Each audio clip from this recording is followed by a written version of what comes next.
Boa noite, bem-vindos a mais uma live aqui no Três Pontos Estúdio Live, com o nosso quadro Diário Jurídico. Para quem ainda não me conhece, sou Milena Vieira, advogada e especialista em Direito do Trabalho. E hoje nós vamos conversar sobre a rotina e realidade de milhares de trabalhadores brasileiros. Vamos falar sobre as doenças ocupacionais. Muitas pessoas começam a sentir dores constantes, crises de ansiedade, esgotamento emocional, problemas na coluna, tendinite, insônia ou até mesmo sintomas depressivos e acabam normalizando isso, acreditando que faz parte da rotina do trabalho. Mas o que pouca gente sabe é que em muitos casos esses problemas podem ser considerados doenças ocupacionais e garantindo aí diversos direitos trabalhistas e até previdenciários. O ambiente de trabalho, ele precisa ser um ambiente saudável e principalmente um ambiente seguro. O empregador, ele possui uma obrigação legal de garantir condições adequadas para que o funcionário desempenhe as suas funções sem comprometer a sua saúde física e a sua saúde emocional. Quando isso não acontece e o trabalhador ele adoece em razão do exercício da atividade ou do trabalho, ou tem uma doença agravada pelas atividades exercidas, surgem aí direitos que precisam ser respeitados. Então hoje eu vou explicar aqui o que é uma doença ocupacional, quais são os tipos mais comuns, quais são os direitos dos trabalhadores que quando acontece isso na sua vida e como provar essa situação. Também vamos falar de um assunto extremamente importante. Amanhã, dia 26 de maio, começa a NR1, é a norma regulamentadora. Vamos falar aí no finalzinho da live brevemente sobre esse novo direito, sobre o que a empresa tem de obrigação de cuidar da sua saúde física e também da sua saúde emocional no ambiente de trabalho. Então já compartilhe essa live com alguém que esteja passando por isso ou vive reclamando que o trabalho está acabando com a saúde física ou até mesmo com a saúde mental desse trabalhador. Já encaminha essa live para ele. E o que a gente precisa de entender? O que é uma doença ocupacional? Muitas pessoas ainda têm dúvida. Então, a doença ocupacional é toda doença adquirida ou desenvolvida ou agravada em razão do trabalho exercido ou das condições do ambiente de trabalho. Ou seja, não é apenas uma doença comum, é uma condição de saúde que possui uma ligação direta ou indireta com a atividade profissional desempenhada pelo trabalhador. Então, a nossa legislação trabalhista, ela trata a doença ocupacional como equiparada a um acidente de trabalho. E justamente porque ela gera impactos sérios na vida do trabalhador, podendo causar ali afastamento, perda da capacidade laboral ou até mesmo uma incapacidade permanente para trabalhar. Então, a nossa lei, ela divide ali a doença ocupacionais em dois tipos principais. O primeiro é a doença profissional, que é aquela que está relacionada à profissão exercida. Um exemplo clássico aqui são trabalhadores que realizam ali aquele movimento repetitivo diariamente e começam a desenvolver a LER, que é a lesão por esforço repetitivo, ou a DORT, que é um distúrbio osteomusculares relacionados ao trabalho. Também podemos citar trabalhadores expostos a produtos químicos que desenvolvem ali doenças respiratórias. E essas doenças são muito comuns hoje em dia. E o segundo tipo é a doença do trabalho, que ocorre em razão de condições inadequadas do ambiente laboral. Aqui entram situações como excesso de ruído, ambientes insalubres, pressão psicológica extrema, jornadas exaustivas, ausência de ergonomia, que é às vezes uma cadeira para aquele funcionário que ele possa sentar quando ele está digitando, para não atrapalhar a coluna, ou condições inadequadas de segurança no ambiente de trabalho. Então, muitas pessoas acreditam que apenas doenças físicas podem ser consideradas ocupacionais, mas atualmente os transtornos psicológicos ou emocionais também têm sido reconhecidos pela Justiça e também pelo INSS como doença relacionada ao trabalho.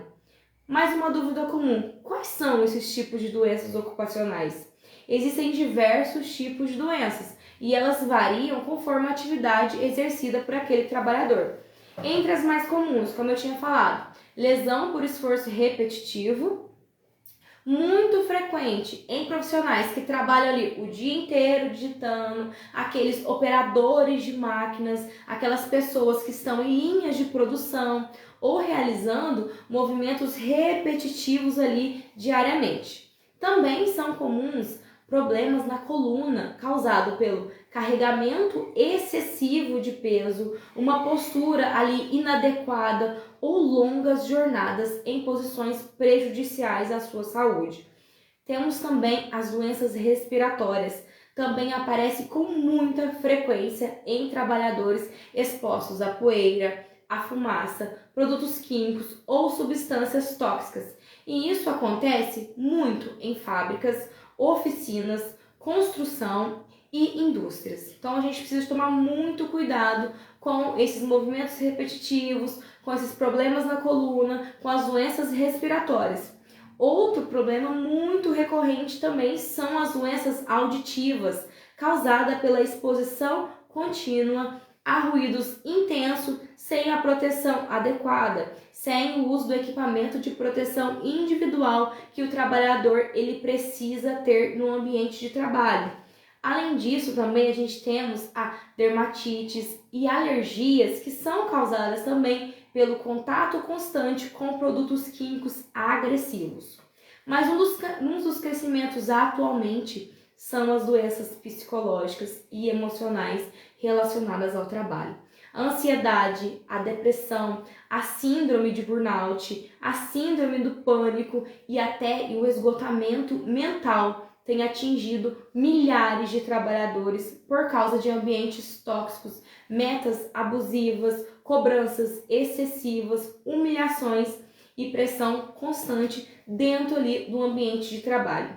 E muitas vezes o trabalhador sequer percebe que está adoecendo por causa do trabalho, porque começa a normalizar o sofrimento ali diário, e isso não é comum e você precisa buscar uma proteção. Mas e aí, quais são esses direitos que o trabalhador tem quando ocorre essa doença ocupacional? Quando uma doença ela possui a relação do trabalho, o trabalhador passa a ter diversos direitos garantidos pela nossa legislação trabalhista e também previdenciária. O primeiro deles é o auxílio doença acidentário. Quando o trabalhador ele precisa ficar afastado por mais de 15 dias em razão de doença ocupacional, ele pode solicitar esse benefício ao INSS. Os primeiros 15 dias do afastamento, o salário ele continua sendo pago pela empresa. Após esse período, o trabalhador ele passa a receber o benefício previdenciário. E para que isso existe um documento extremamente importante para você, trabalhador, quando tiver acometido de uma doença ocupacional. É preciso emitir o famoso CAT, que é a comunicação de acidente de trabalho. Mas você deve estar pensando, doença ocupacional não é um acidente de trabalho. É sim. A doença ocupacional não vai ser ali um acidente de trabalho, uma pessoa caiu, machucou. Não, mas é considerado também uma doença que é decorrente do trabalho e vai ser considerado um acidente de trabalho. Por quê? Porque a legislação ela vai te ajudar nessa questão. A CAT ela vai ser formalizada quando isso ocorrer, mas a empresa ela tem essa obrigação de emitir a CAT para você. Porém, caso ela se recuse, o próprio trabalhador, o sindicato ou o médico ou até familiares podem providenciar sim a emissão desse documento. Outro direito muito importante é a estabilidade no emprego. Por isso que a doença ocupacional precisa sim ser uma doença referente, né, para ser emitido o CAT. Por quê? Porque quando emite o CAT, quando você machuca ou tem aquele acidente do trabalho, Quando você retorna ao trabalho, né? Acabou aquele período teu de benefício previdenciário e você vai retornar ao trabalho, você possui uma estabilidade de 12 meses. Ou seja, você não pode ser demitido sem a justa causa nesse período. Só que se você, empregado, cometer uma falta grave no ambiente de trabalho, você sim pode ser demitido por justa causa. Bem diferente.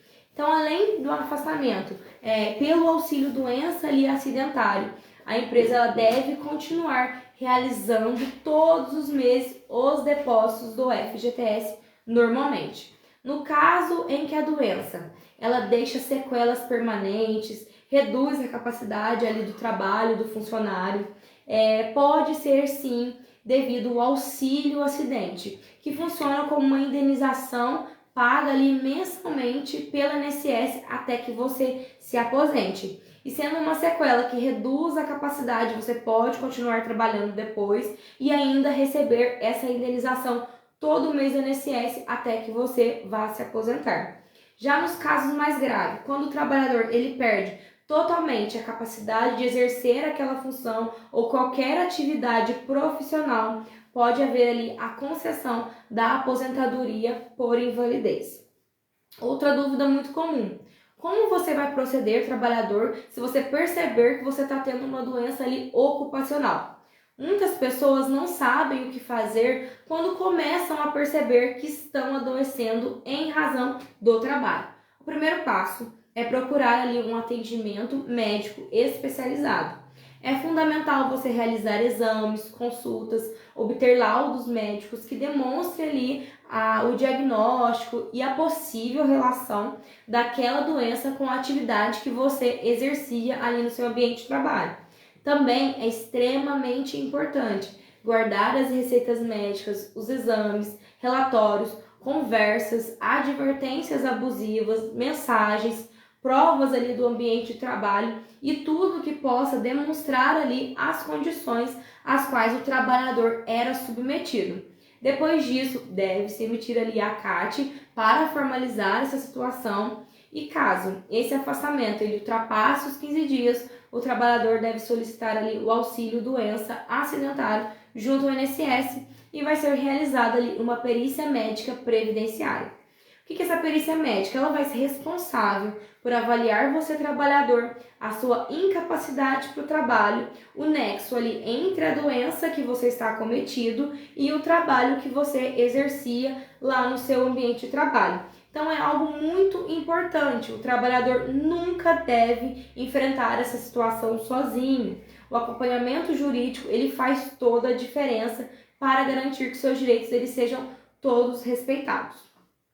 E quando essa doença ela acontece por negligência da empresa, é possível ali ingressar com uma ação judicial na justiça. Então, infelizmente, muitas empresas ignoram ainda normas de segurança, não fornecem ali os equipamentos de proteção individual, submete os funcionários a jornadas abusivas, pressão psicológica extrema, ambientes inadequados ali para o trabalhador. Nestes casos, além dos direitos previdenciários, o trabalhador ele pode ali buscar uma reparação na justiça.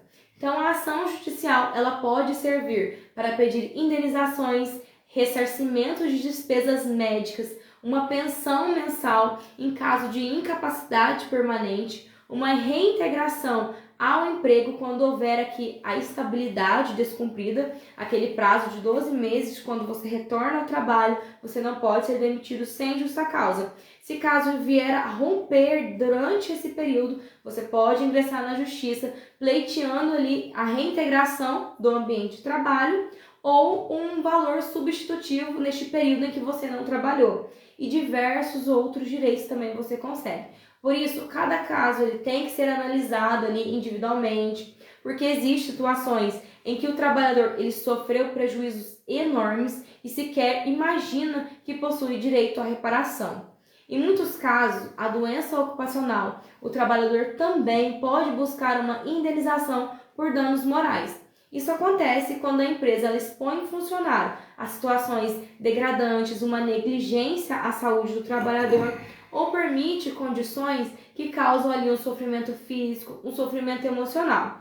Imagine uma pessoa que desenvolve burnout por excesso de cobrança, por crise de ansiedade, por humilhações constantes ou perde parcialmente a capacidade de trabalhar por falta de segurança adequada ali no ambiente de trabalho. E isso vai ultrapassar nesse trabalhador um mero desconforto e vai gerar uma consequência séria na vida pessoal, profissional e emocional desse trabalhador. Então, nesse sentido, vai existir ali um dano moral. E também é possível exigir também danos materiais relacionados aos gastos médicos, aos tratamentos que você, trabalhador, está fazendo, medicamentos que você precisa comprar, terapias se você precisar fazer e perda financeira causada pela incapacidade laboral. Em alguns casos, ainda existem danos estéticos. Quando a doença ou acidente ele gera uma sequela física aparente em que te incomoda e você vai precisar ali de uma estética, né, na sua pele ou um tratamento importante, você também pode pedir esse de volta, todos esses gastos que você, trabalhador, teve. E cada situação ela tem que ser analisada com cuidado, porque o valor da indenização vai depender muito da gravidade do dano, da responsabilidade da empresa e das consequências sofridas pelo trabalhador. A doença ocupacional, ela é uma realidade muito séria e está crescendo demais no Brasil. E o mais preocupante é que muitos trabalhadores eles estão adoecendo em silêncio, sem conhecer os próprios direitos. Nenhum emprego ele vale a perda da saúde física e da saúde emocional. Se você percebe que o trabalho está ali afetando a sua saúde, procure sempre uma ajuda médica, reúna toda a documentação pertinente, busque ali uma orientação jurídica especializada para entender quais são as medidas que vão ser tomadas no seu caso. Agora, o que precisamos também falar hoje da nova regra que a partir de amanhã, terça-feira, dia 26 de maio, vai passar a valer, que é a norma regulamentadora número 1. Essa norma do Ministério do Trabalho e Emprego, ela vai redefinir diretrizes ali de saúde e de segurança no ambiente laboral e amplia as obrigações das empresas em relação à saúde mental dos trabalhadores. A mudança ela vai colocar definitivamente temas como o burnout, o assédio, o estresse ou a violência no ambiente do trabalho no centro das políticas corporativas da empresa. Então, na prática, as empresas elas passarão a ter de identificar, avaliar e também prevenir riscos psicossociais dentro do gerenciamento de riscos ocupacionais. Então, embora o governo ele tenha sinalizado que o primeiro ano terá um caráter ali educativo, orientativo, sem aplicação de imediatas multas, essa nova fase já vai impactar fiscalizações e ações trabalhistas. Mas afinal, o que é essa NR1? É uma norma regulamentadora que estabelece diretrizes gerais sobre saúde e segurança no trabalho aqui no Brasil. Ela funciona como uma espécie de base ali para que todas as demais normas trabalhistas relacionadas à proteção do trabalhador. Com essa atualização que vai entrar em vigor amanhã, a regra ela passa a prever expressamente a inclusão dos chamados riscos psicossociais no GRO, que é um gerenciamento de riscos ocupacionais, e na PGR, que é um programa de gerenciamento de riscos. O que são um, o que é o outro? O GRO é o processo contínuo, trata-se de um sistema que vai prevenir e que vai fazer uma melhoria da empresa, que ela vai incluir ali, identificar, avaliar e ela vai controlar ali os riscos dentro do ambiente de trabalho, além de monitorar se essas medidas elas estão sendo eficazes na adoção do que tem que ser avaliado, do que precisa ser controlado ali dentro do ambiente de trabalho. Agora, a PGR vai ser o documento físico ou o documento digital ali da empresa. Ele vai materializar e organizar ações estabelecidas pelo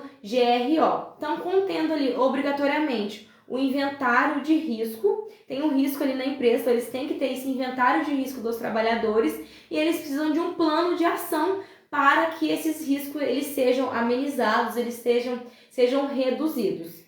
Então, para acessar essas diretrizes, se você está em dúvida, quer saber mais, esse manual ele já está lá disponível no gov.br, então você entra lá no portal do Gov e você pesquisa lá Manual de Perguntas e Respostas da GRO e PGR e você vai ter todos os detalhes dessa nova lei que entra em vigor amanhã. Entre esses fatores, para vocês entenderem melhor, vão estar ali o estresse ocupacional, vão estar o assédio moral, o burnout, as metas abusivas ali, a sobrecarga do trabalho, os conflitos que existem interpessoais ali com o colega de trabalho, com o superior, violência também no ambiente de trabalho. Então o objetivo é fazer com que as empresas elas deixem de tratar saúde mental como um tema ali simples e passa a incorporar isso de uma forma efetiva às políticas de prevenção dentro da empresa.